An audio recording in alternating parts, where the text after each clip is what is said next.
Dalam hidup, kita tidak selalu berhadapan dengan orang yang tulus.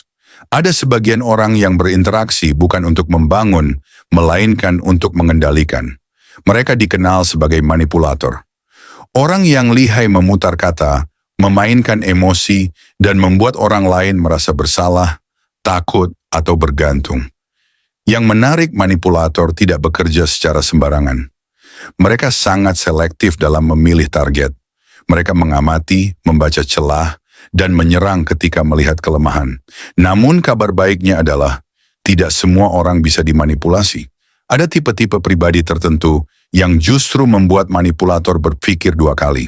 Bahkan, kehadiran orang-orang ini seringkali membuat manipulator merasa terancam, gelisah, dan kehilangan kendali. Dalam filsafat stoikisme, ketenangan batin, kendali diri, dan kejernihan berpikir menjadi fondasi utama kebebasan manusia. Prinsip-prinsip ini secara alami membentuk karakter yang kebal terhadap manipulasi.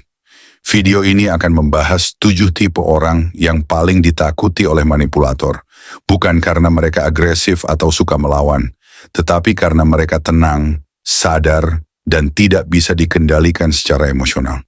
Jika kamu ingin hidup dengan lebih bebas, berdaulat atas pikiran sendiri, dan tidak mudah dimainkan oleh orang lain, maka pahami 7 tipe ini.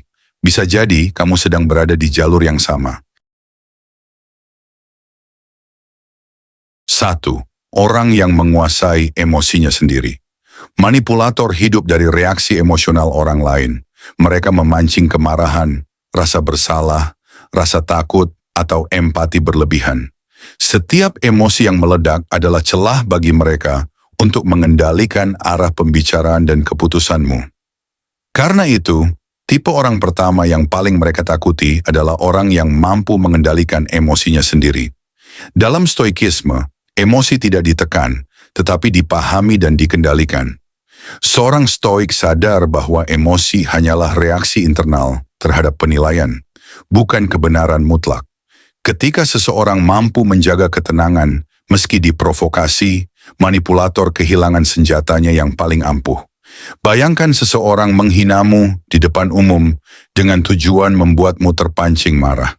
Jika kamu bereaksi dengan tenang, tidak defensif, bahkan tidak merasa perlu membalas, maka rantai manipulasi langsung terputus. Manipulator mengharapkan energi emosional. Saat itu tidak diberikan, mereka justru merasa canggung. Orang yang menguasai emosinya juga tidak mudah merasa bersalah tanpa alasan yang jelas. Mereka bertanya dalam hati, apakah ini benar kesalahanku atau hanya perasaan yang sedang dimainkan? Pertanyaan sederhana ini membuat manipulasi emosional seperti gaslighting tidak bekerja. Stoik mengajarkan bahwa kita tidak bisa mengontrol tindakan orang lain, tetapi kita selalu bisa mengontrol penilaian kita sendiri. Ketika prinsip ini benar-benar dipraktikkan, manipulasi kehilangan pijakan. Manipulator merasa frustrasi karena tidak bisa memprediksi reaksi, dan ketidakpastian adalah hal yang paling mereka hindari. Manipulator hidup dari reaksi emosional orang lain. Mereka memancing kemarahan, rasa bersalah, rasa takut, atau empati berlebihan.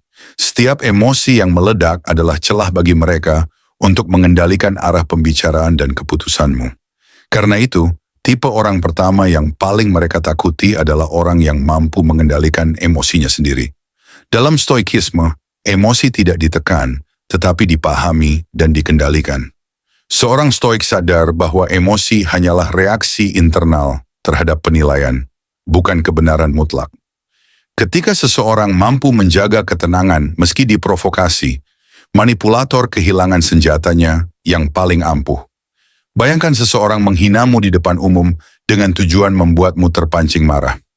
Jika kamu bereaksi dengan tenang, tidak defensif, bahkan tidak merasa perlu membalas, maka rantai manipulasi langsung terputus.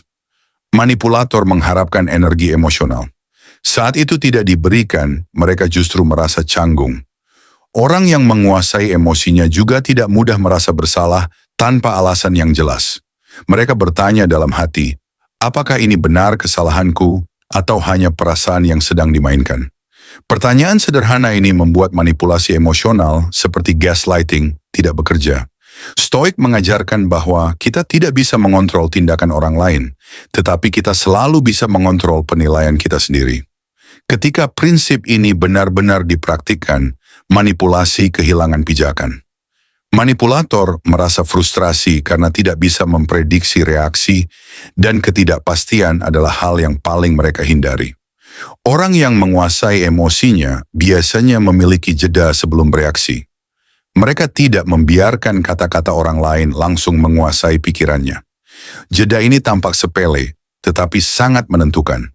Dalam jeda itulah seseorang memilih apakah ia akan bereaksi impulsif atau merespons dengan kesadaran.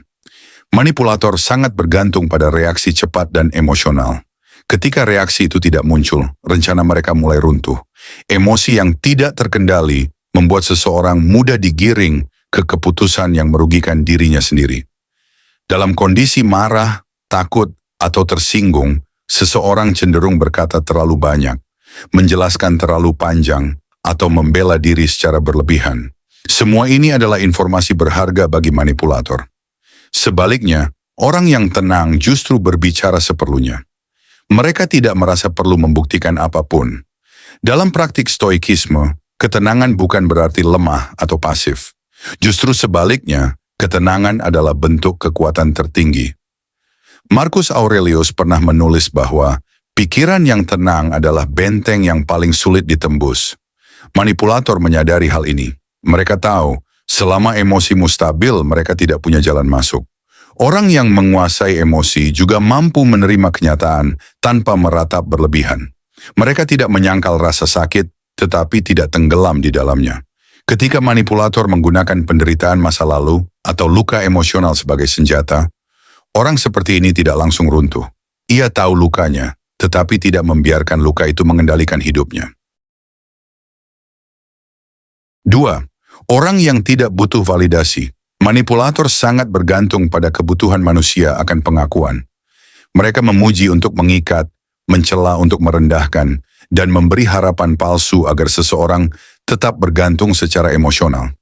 Karena itu, orang yang tidak membutuhkan validasi eksternal menjadi ancaman serius bagi mereka. Orang seperti ini tidak menjadikan pujian sebagai kompas hidupnya, dan tidak hancur karena kritik. Nilai dirinya tidak ditentukan oleh apa yang orang lain katakan. Ia tahu siapa dirinya, apa batasnya, dan apa prinsip hidupnya. Dalam stoikisme, seseorang diajarkan untuk tidak menggantungkan ketenangan batin pada hal-hal eksternal, termasuk pendapat orang lain. Marcus Aurelius menekankan bahwa mencari pujian adalah bentuk perbudakan halus. Ketika kamu tidak lagi membutuhkannya, kamu menjadi bebas. Manipulator kesulitan menghadapi orang seperti ini karena strategi klasik mereka tidak bekerja. Pujian tidak membuat orang ini silau. Kritik tidak membuatnya runtuh. Ancaman sosial pun tidak menimbulkan kecemasan berlebihan. Orang yang tidak butuh validasi juga tidak berusaha menyenangkan semua orang. Ia nyaman dengan kemungkinan tidak disukai. Sikap ini membuat manipulator kehilangan daya tekan. Tidak ada tombol emosional yang bisa mereka pencet. Inilah jenis kebebasan mental yang sangat ditakuti manipulator. Karena ketika seseorang tidak lagi haus pengakuan, ia tidak bisa dikendalikan dengan imbalan maupun ketakutan. Manipulator sangat bergantung pada kebutuhan manusia akan pengakuan. Mereka memuji untuk mengikat, mencela untuk merendahkan, dan memberi harapan palsu agar seseorang tetap bergantung secara emosional. Karena itu orang yang tidak membutuhkan validasi eksternal menjadi ancaman serius bagi mereka. Orang seperti ini tidak menjadikan pujian sebagai kompas hidupnya, dan tidak hancur karena kritik. Nilai dirinya tidak ditentukan oleh apa yang orang lain katakan. Ia tahu siapa dirinya, apa batasnya, dan apa prinsip hidupnya. Dalam stoikisme, seseorang diajarkan untuk tidak menggantungkan ketenangan batin pada hal-hal eksternal, termasuk pendapat orang lain. Marcus Aurelius menekankan bahwa mencari pujian adalah bentuk perbudakan halus. Ketika kamu tidak lagi membutuhkannya, kamu menjadi bebas. Manipulator kesulitan menghadapi orang seperti ini karena strategi klasik mereka tidak bekerja. Pujian tidak membuat orang ini silau. Kritik tidak membuatnya runtuh. Ancaman sosial pun tidak menimbulkan kecemasan berlebihan. Orang yang tidak butuh validasi juga tidak berusaha menyenangkan semua orang. Ia nyaman dengan kemungkinan tidak disukai. Sikap ini membuat manipulator kehilangan daya tekan. Tidak ada tombol emosional yang bisa mereka pencet. Inilah jenis kebebasan mental yang sangat ditakuti manipulator. Karena ketika seseorang tidak lagi haus pengakuan, ia tidak bisa dikendalikan dengan imbalan maupun ketakutan. Kebutuhan akan validasi seringkali menjadi pintu masuk paling halus bagi manipulasi. Banyak orang tidak sadar bahwa mereka sedang dikendalikan, karena bentuknya bukan ancaman, melainkan pujian. Manipulator akan datang sebagai orang yang mengerti kamu, menghargai kamu, atau paling mendukungmu, lalu perlahan menjadikan pengakuan itu sebagai alat kendali. Orang yang tidak haus validasi tidak menolak pujian, tetapi juga tidak menggantungkan perasaannya di sana. Ia menerima pujian dengan tenang dan melepasnya tanpa ketergantungan. Begitu juga dengan kritik. Ia mendengarkan bila konstruktif dan mengabaikan bila tidak relevan. Sikap ini membuat manipulator kebingungan karena tidak ada reaksi emosional yang bisa dimanfaatkan. Dalam praktik stoikisme, seseorang diajak untuk bertanya, apakah nilai diriku benar-benar bisa ditentukan oleh opini orang lain? Pertanyaan sederhana ini perlahan membongkar ilusi sosial yang sering kita pegang. Ketika jawaban jujurnya adalah tidak, maka kita berhenti mengejar pengakuan dari luar. Manipulator memahami bahwa manusia yang mencari validasi cenderung takut kehilangan, takut dianggap tidak berguna, takut ditinggalkan, takut dicap buruk. Ketakutan-ketakutan ini menjadi tali yang mudah mereka tarik. Namun orang yang telah menemukan validasi dari dirinya sendiri tidak memiliki tali itu. Orang yang tidak butuh validasi cenderung jujur dalam bersikap. Ia tidak mengatakan ya hanya demi diterima. Ia tidak mengubah kepribadiannya demi disukai. Kejujuran ini sering disalahartikan sebagai dingin atau terlalu tegas, padahal sesungguhnya itu adalah bentuk keaslian diri. Manipulator sangat bergantung pada citra. Mereka peduli pada bagaimana mereka terlihat di mata orang lain. Sebaliknya, orang yang tidak butuh validasi lebih peduli pada integritas. Selama tindakannya selaras dengan nilai hidupnya, pendapat orang lain tidak terlalu mengganggu pikirannya.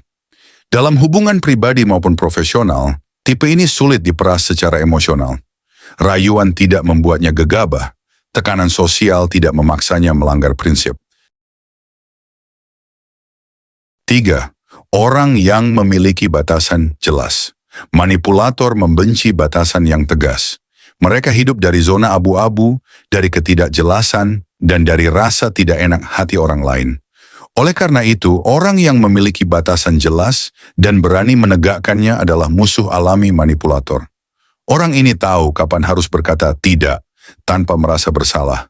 Ia tidak merasa perlu menjelaskan panjang lebar demi membela keputusannya. Ia memahami bahwa menjaga batasan bukanlah tindakan egois, melainkan bentuk tanggung jawab terhadap diri sendiri.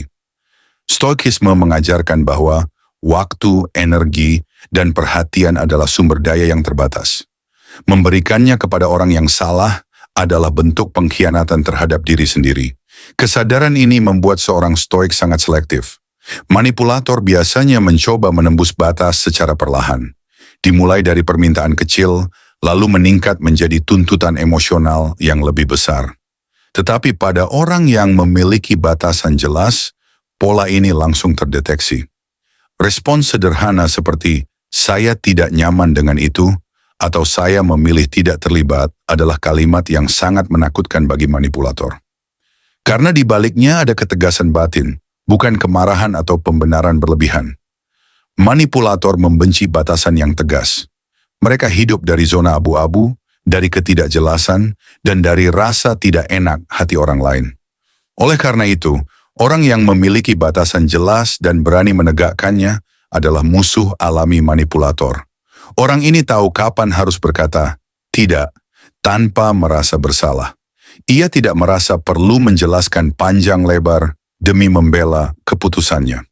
Ia memahami bahwa menjaga batasan bukanlah tindakan egois, melainkan bentuk tanggung jawab terhadap diri sendiri. Stoikisme mengajarkan bahwa waktu, energi, dan perhatian adalah sumber daya yang terbatas. Memberikannya kepada orang yang salah adalah bentuk pengkhianatan terhadap diri sendiri. Kesadaran ini membuat seorang stoik sangat selektif. Manipulator biasanya mencoba menembus batas secara perlahan. Dimulai dari permintaan kecil, lalu meningkat menjadi tuntutan emosional yang lebih besar. Tetapi pada orang yang memiliki batasan jelas, pola ini langsung terdeteksi. Respons sederhana seperti "saya tidak nyaman dengan itu" atau "saya memilih tidak terlibat" adalah kalimat yang sangat menakutkan bagi manipulator. Karena di baliknya ada ketegasan batin, bukan kemarahan atau pembenaran berlebihan. Batasan yang jelas membuat hubungan menjadi sehat dan seimbang. Namun bagi manipulator, batasan adalah ancaman. Mereka terbiasa mendapatkan akses tanpa izin emosional yang jelas. Ketika seseorang mulai menarik garis yang tegas, manipulator merasa kehilangan kendali. Orang yang memiliki batasan sehat tidak menjelaskan dirinya secara berlebihan. Ia tahu bahwa tidak semua orang berhak atas cerita hidupnya, waktunya, atau energinya. Dalam dunia manipulasi, terlalu banyak menjelaskan seringkali justru menjadi amunisi bagi pihak yang berniat buruk. Stoikisme mengajarkan konsep dikotomi kendali. Ada hal yang berada dalam kendali kita, dan ada yang tidak. Batasan lahir dari pemahaman ini. Ketika seseorang sadar apa yang bisa ia kendalikan, ia tidak membiarkan orang lain mengatur wilayah pribadinya. Manipulator sering memanfaatkan rasa tidak enak hati. Kalimat seperti "saya cuma minta sedikit" atau "kamu berubah sejak mengenal saya" adalah contoh klasik. Orang tanpa batas mudah terjebak, sementara orang dengan batasan akan berhenti sejenak dan menilai apakah permintaan itu sehat atau hanya bentuk penyusupan emosional. Menariknya, orang yang memiliki batasan justru sering dianggap dingin, egois, atau tidak peduli. Padahal yang sebenarnya terjadi, mereka peduli pada diri mereka sendiri. Mereka memilih tidak mengorbankan ketenangan batin demi hubungan yang tidak seimbang. Batasan juga berfungsi sebagai cermin. Ketika kamu memasang batas dan seseorang marah, merajuk berlebihan, atau memainkan peran korban, itu tanda kuat bahwa batas tersebut memang dibutuhkan. Manipulator jarang menghormati batas. Mereka berusaha menabraknya. Dalam stoikisme, kebebasan tidak datang dari mendapatkan segalanya, tetapi dari kemampuan menolak yang tidak perlu. Orang yang tidak bisa berkata tidak pada orang lain, seringkali sedang berkata ya pada penderitaannya sendiri. Orang yang memiliki batasan jelas juga tidak takut kehilangan relasi yang melanggar prinsipnya. Ia memahami bahwa tidak semua hubungan layak dipertahankan. Ketika batas dilanggar terus-menerus, ia berani mengambil jarak tanpa drama. Manipulator sering mencoba memainkan peran korban ketika batas ditegakkan. Mereka menuduh, menyalahkan, atau memelintir keadaan. Namun orang dengan batasan sehat tidak masuk ke permainan ini. Ia tidak terpancing untuk membela diri berlebihan. Batasan bukan tembok untuk mengasingkan diri, melainkan pagar untuk melindungi kedamaian. Stoikisme mengajarkan bahwa ketenangan batin adalah aset tertinggi. 4. Orang yang berpikir logis dan tenang. Manipulator bekerja di wilayah kabur, penuh emosi, asumsi, dan distorsi fakta. Karena itu, orang yang terbiasa berpikir logis dan jernih menjadi tembok besar bagi manipulasi. Orang ini tidak langsung bereaksi. Ia mengamati pola, menimbang fakta, dan memisahkan antara perasaan dan realitas. Ketika sesuatu terasa janggal, ia tidak menolak atau menyerang, tetapi mempertanyakan. Stoikisme mengajarkan penggunaan rasio sebagai alat utama dalam menghadapi hidup. Epictetus menekankan bahwa penderitaan berasal dari cara kita menilai peristiwa, bukan peristiwanya itu sendiri. Manipulator merasa terancam oleh orang yang bertanya terlalu banyak, terlalu tenang, dan terlalu sadar. Mengapa kamu mengatakan itu? Atau apa buktinya? Adalah pertanyaan yang menghancurkan ilusi mereka. Ketika drama tidak ditanggapi dengan emosi, melainkan dengan kejernihan, manipulasi menjadi transparan. Dan ketika sesuatu menjadi jelas, ia kehilangan kekuatannya. Manipulator bekerja di wilayah kabur, penuh emosi, asumsi, dan distorsi fakta. Karena itu, orang yang terbiasa berpikir logis dan jernih menjadi tembok besar bagi manipulasi. Orang ini tidak langsung bereaksi. Ia mengamati pola, menimbang fakta, dan memisahkan antara perasaan dan realitas. Ketika sesuatu terasa janggal, ia tidak menolak atau menyerang, tetapi mempertanyakan. Stoikisme mengajarkan penggunaan rasio sebagai alat utama dalam menghadapi hidup.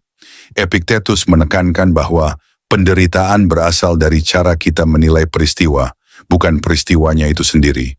Manipulator merasa terancam oleh orang yang bertanya terlalu banyak, terlalu tenang, dan terlalu sadar. Mengapa kamu mengatakan itu? Atau, apa buktinya? Adalah pertanyaan yang menghancurkan ilusi mereka. Ketika drama tidak ditanggapi dengan emosi, melainkan dengan kejernihan. Manipulasi menjadi transparan. Dan ketika sesuatu menjadi jelas, ia kehilangan kekuatannya.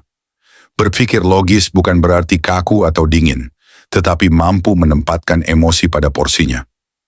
Orang yang logis tidak menolak perasaan, namun tidak membiarkan perasaan mengambil alih kendali. Inilah hal pertama yang mengganggu manipulator, karena mereka sangat mengandalkan reaksi emosional sebagai pintu masuk. Orang dengan pikiran jernih terbiasa menguji narasi. Mereka tidak menerima cerita begitu saja, terlebih jika cerita itu dipenuhi kontradiksi. Ketika seseorang berkata satu hal hari ini, dan hal yang berbeda esok hari, orang ini akan mencatatnya, meski tidak langsung mengonfrontasi. Manipulator sangat tidak nyaman dengan ingatan yang konsisten dan pertanyaan yang tenang. Mereka mengandalkan situasi kacau agar kebohongan terasa masuk akal. Ketika seseorang tenang dan fokus pada fakta, cerita palsu tidak bisa bertahan lama. Stoikisme menekankan pentingnya persepsi yang benar. Banyak konflik muncul bukan karena peristiwa, tetapi karena asumsi. Orang yang berpikir logis memeriksa asumsi sebelum bereaksi. Ini membuat mereka tidak mudah dipancing oleh kalimat-kalimat ambigu yang sengaja dibuat samar. Orang seperti ini juga cenderung tidak terlibat dalam drama sosial. Mereka tidak terpikat gosip, tidak tergesa-gesa memihak, dan memilih mendengarkan lebih banyak daripada berbicara. Bagi manipulator, sikap ini sangat berbahaya karena tidak memberikan umpan. Keheningan seringkali menjadi alat paling ampuh saat menghadapi manipulasi. Ketika seseorang tidak langsung merespons tuduhan, drama kehilangan panggungnya. Orang yang berpikir jernih paham bahwa tidak semua hal perlu dijawab saat itu juga. Dalam perspektif stoikisme, pikiran yang terlatih adalah tameng terkuat. Rasio adalah alat untuk menjaga jiwa tetap stabil. Manipulator berusaha menggoyahkan stabilitas ini, namun gagal ketika berhadapan dengan orang yang telah melatih pikirannya. Orang yang logis juga tidak mudah dibuat ragu terhadap realitasnya sendiri. Teknik manipulasi seperti gaslighting tidak bekerja efektif karena ia percaya pada pengamatan dan penilaiannya.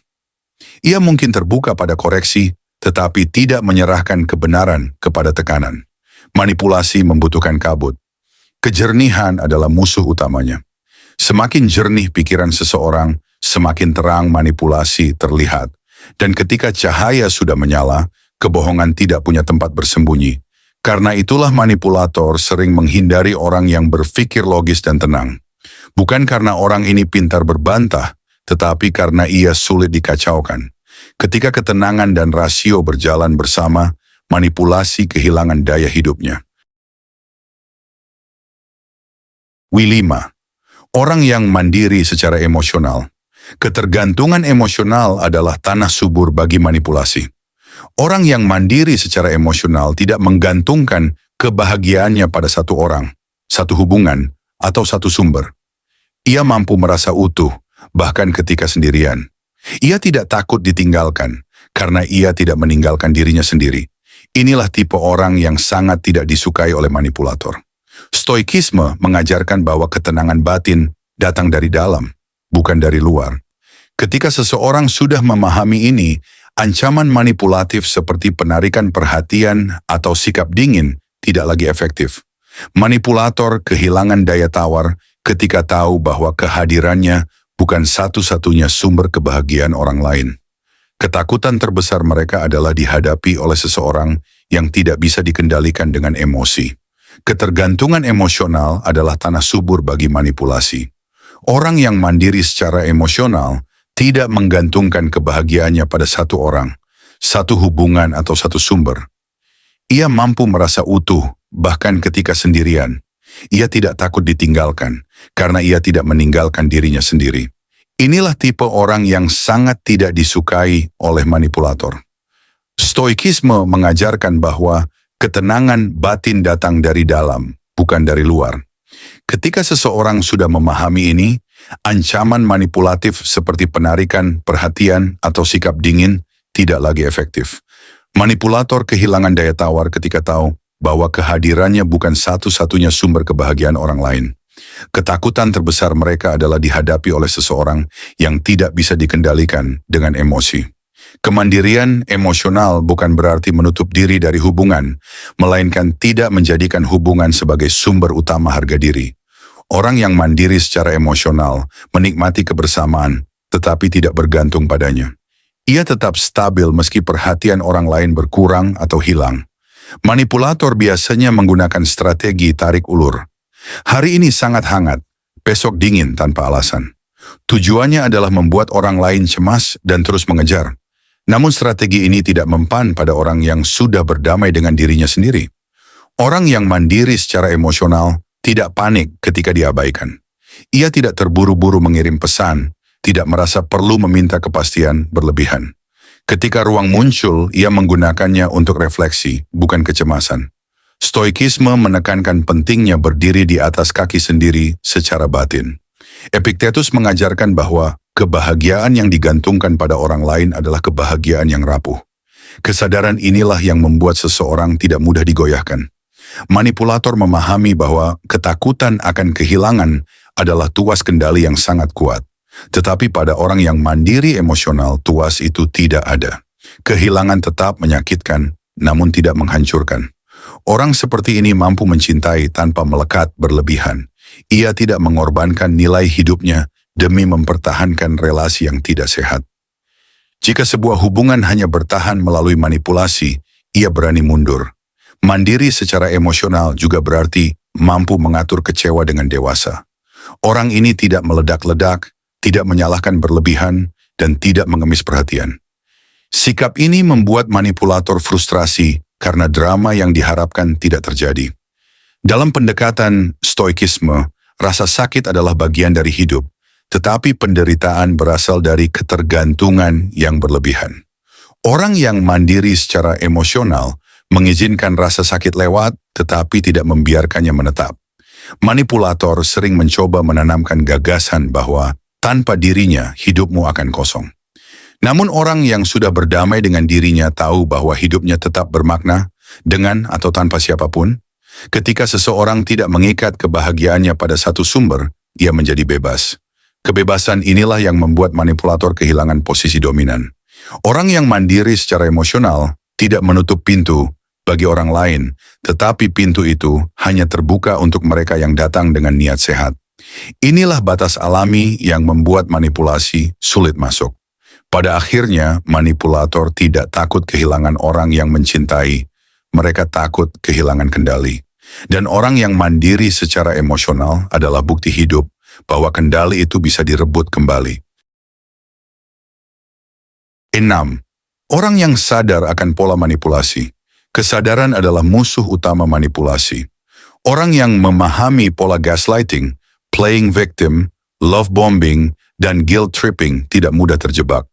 Ia tidak langsung terpancing simpati palsu. Ia membaca tindakan, bukan hanya kata-kata. Ia mengamati konsistensi, bukan janji. Stoikisme mendorong refleksi diri dan pengamatan objektif terhadap realitas. Dari sinilah kesadaran terbentuk. Orang seperti ini tidak menuduh, tetapi juga tidak menutup mata. Bagi manipulator, orang yang sadar adalah ancaman terbesar, karena kesadaran membuat topeng mereka runtuh. Kesadaran adalah musuh utama manipulasi. Orang yang memahami pola gaslighting, playing victim, love bombing, dan guilt tripping tidak mudah terjebak. Ia tidak langsung terpancing simpati palsu. Ia membaca tindakan, bukan hanya kata-kata. Ia mengamati konsistensi, bukan janji. Stoikisme mendorong refleksi diri dan pengamatan objektif terhadap realitas. Dari sinilah kesadaran terbentuk. Orang seperti ini tidak menuduh, tetapi juga tidak menutup mata. Bagi manipulator, orang yang sadar adalah ancaman terbesar. Karena kesadaran membuat topeng mereka runtuh. Orang yang sadar akan pola manipulasi tidak lagi melihat perilaku manipulatif sebagai kejadian terpisah, melainkan sebagai rangkaian yang berulang. Ia memahami bahwa manipulasi selalu meninggalkan jejak. Nada bicara, perubahan sikap mendadak, dan inkonsistensi cerita bukan hal acak, melainkan bagian dari pola. Manipulator sering mengandalkan kebingungan. Mereka mengatakan satu hal hari ini dan menyangkalnya esok hari. Tujuannya adalah membuat orang lain meragukan ingatannya sendiri. Namun orang yang sadar tidak mudah terjebak karena ia memperhatikan bukti, bukan emosi sesaat. Dalam stoikisme, seseorang dilatih untuk memisahkan kesan pertama dari kebenaran. Epictetus menyatakan bahwa kesan awal sering menipu. Orang yang sadar akan manipulasi selalu memberi jeda antara apa yang ia dengar dan apa yang ia simpulkan. Kesadaran juga membuat seseorang tidak tergesa-gesa memberi kepercayaan. Ia bukan orang yang sinis tetapi selektif. Ia tahu bahwa kepercayaan adalah sesuatu yang dibangun dari waktu dan konsistensi, bukan dari kata-kata manis yang berlebihan. Manipulator sangat membenci orang yang mencatat secara mental apa yang terjadi. Bukan sekadar mengingat, tetapi menyusun pola. Orang seperti ini tidak mudah dibohongi dua kali dengan cara yang sama. Teknik seperti playing victim kehilangan efek ketika seseorang sadar bahwa setiap kali konflik muncul, selalu ada satu pihak yang terus-menerus merasa paling tersakiti. Orang yang sadar akan bertanya, bukan menghakimi, namun juga tidak menelan mentah-mentah. Kesadaran membuat seseorang berani menarik jarak tanpa harus menjelaskan panjang lebar. Ia tidak merasa perlu membuktikan bahwa orang lain bersalah. Ia cukup tahu bahwa situasinya tidak sehat. Stoikisme mengajarkan kebijaksanaan sebagai kebajikan utama. Kebijaksanaan bukan hanya pengetahuan, tetapi kemampuan melihat realitas sebagaimana adanya. Manipulator tidak hidup di realitas, mereka hidup di narasi. Ketika narasi itu diuji, ia runtuh. Orang yang sadar tidak terpikat janji perubahan tanpa bukti. Ia memperhatikan apakah tindakan benar-benar berubah atau hanya kata-kata yang diulang setiap kali kesalahan terungkap. Manipulator sering kehilangan kesabaran ketika berhadapan dengan orang yang sadar. Mereka merasa tidak lagi bisa bermain. Ketika segala trik terlihat jelas, permainan kehilangan keseruannya. Kesadaran bukan membuat seseorang paranoid, tetapi waspada. Ia tetap terbuka, namun tidak naif. Dalam kondisi ini, manipulasi sulit berkembang karena membutuhkan ketidaksadaran dari pihak lain. Pada akhirnya, manipulator takut pada kesadaran karena kesadaran mengakhiri ilusi. Dan ketika ilusi runtuh, kendali pun ikut menghilang. 7. Orang yang tidak takut kehilangan orang. Manipulator menggunakan ketakutan kehilangan sebagai senjata pamungkas. Ancaman ditinggalkan, dikucilkan, atau dianggap tidak berguna sering dipakai untuk mengontrol. Namun orang yang telah berdamai dengan kemungkinan kehilangan tidak bisa dikendalikan dengan cara ini. Ia memilih mempertahankan martabat daripada hubungan yang merusak. Dalam stoikisme, kehilangan adalah bagian alami dari kehidupan. Melekat secara berlebihan pada sesuatu yang tidak kekal hanya akan menciptakan penderitaan. Ketika seseorang tidak takut kehilangan, manipulator kehilangan kendali. Karena tidak ada lagi sesuatu yang bisa dijadikan alat ancaman. Manipulator menggunakan ketakutan, kehilangan sebagai senjata pamungkas. Ancaman ditinggalkan, dikucilkan, atau dianggap tidak berguna sering dipakai untuk mengontrol. Namun orang yang telah berdamai dengan kemungkinan kehilangan tidak bisa dikendalikan dengan cara ini. Ia memilih mempertahankan martabat daripada hubungan yang merusak. Dalam stoikisme, kehilangan adalah bagian alami dari kehidupan. Melekat secara berlebihan pada sesuatu yang tidak kekal hanya akan menciptakan penderitaan. Ketika seseorang tidak takut kehilangan, manipulator kehilangan kendali. Karena tidak ada lagi sesuatu yang bisa dijadikan alat ancaman. Ketakutan kehilangan adalah emosi dasar manusia. Kita takut kehilangan cinta, persahabatan, status, bahkan rasa diterima. Manipulator sangat memahami emosi ini dan menjadikannya alat utama untuk mengontrol. Mereka menahan perhatian, menarik dukungan, atau menciptakan jarak agar orang lain merasa terancam. Orang yang tidak takut kehilangan bukan berarti tidak peduli. Ia tetap bisa mencintai dengan dalam. Namun ia sadar bahwa tidak semua yang datang ke hidupnya akan bertahan selamanya. Kesadaran ini membuatnya tidak menggenggam terlalu erat. Dalam stoikisme, latihan mental yang paling berat adalah menerima ketidakpastian hidup. Marcus Aurelius mengingatkan bahwa segala yang kita cintai bersifat sementara. Ketika pemahaman ini tertanam, kehilangan tidak lagi terasa sebagai kehancuran, melainkan bagian dari perubahan. Manipulator kehilangan keunggulan ketika seseorang tidak bereaksi terhadap ancaman kepergian. Tidak ada rengekan, tidak ada permohonan, tidak ada rasa takut berlebihan. Justru ketenangan itulah yang mengguncang posisi manipulator.